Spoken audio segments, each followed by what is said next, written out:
Hi, guys. Welcome to my channel. So before we get started, make sure to hit that like button, also subscribe to my channel. Top 10 movies about people trying to get rich. So make sure to watch the full video.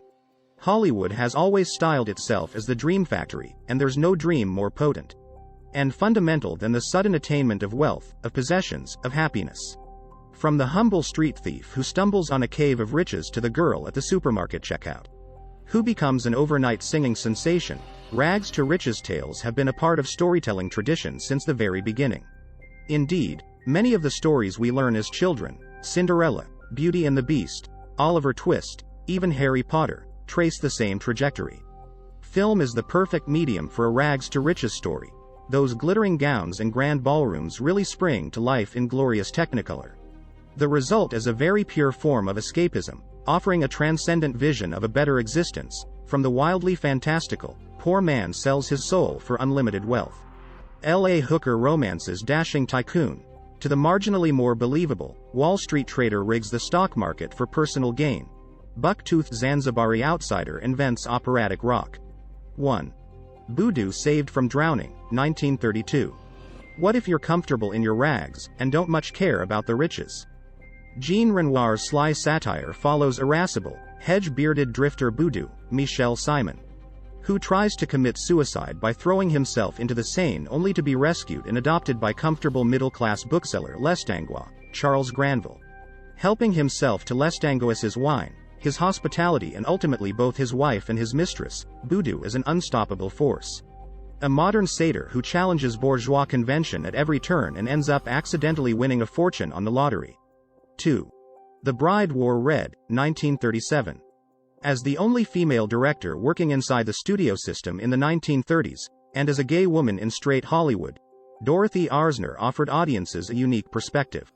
Her films may not always have worn their politics openly, but even the title sequence of The Bride Wore Red, in which a porcelain statue of a noble, square-jawed Joan Crawford revolves proudly for the camera, feels intriguingly different.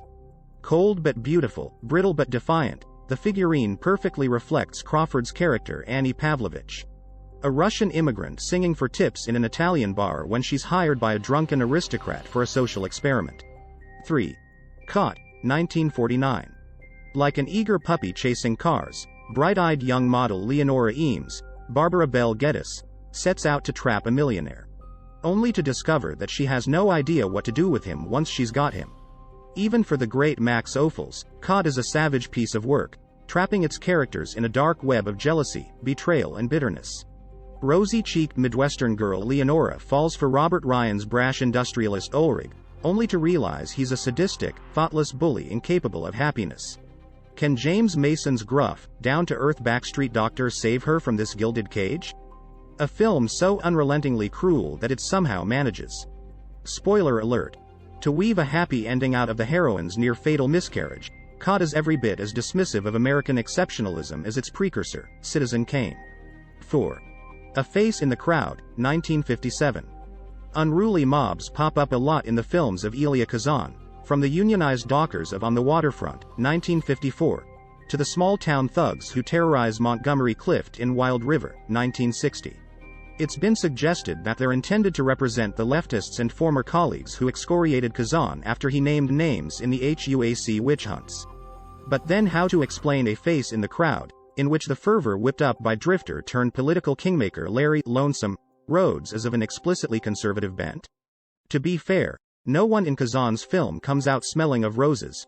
Rhodes, Andy Griffith, is a manipulative creep, his business partner Marcia, Patricia Neal, is naively blind to his faults, and the various corporate and political interests who take advantage of the pair are uniformly venal, corrupt and exploitative. Unsurprisingly, the film feels disturbingly pertinent today. 5. The Insect Woman, 1963.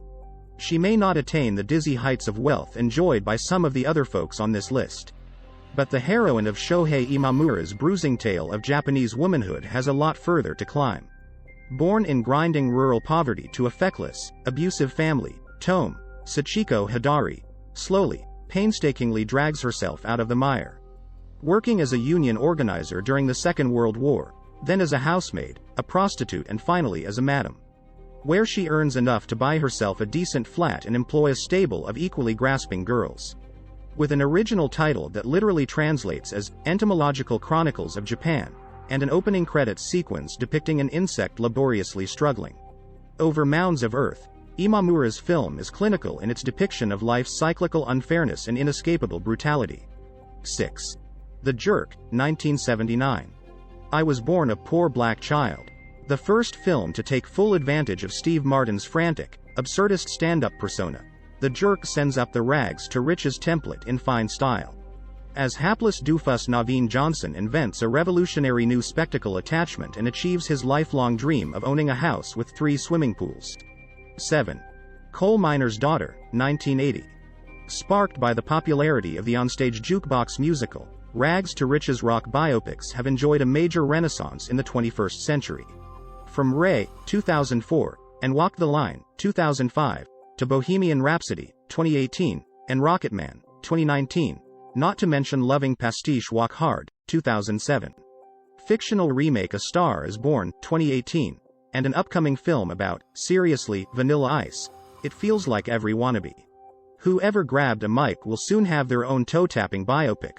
Wake me when we get to Never Gonna Give You Up, the Rick Astley story.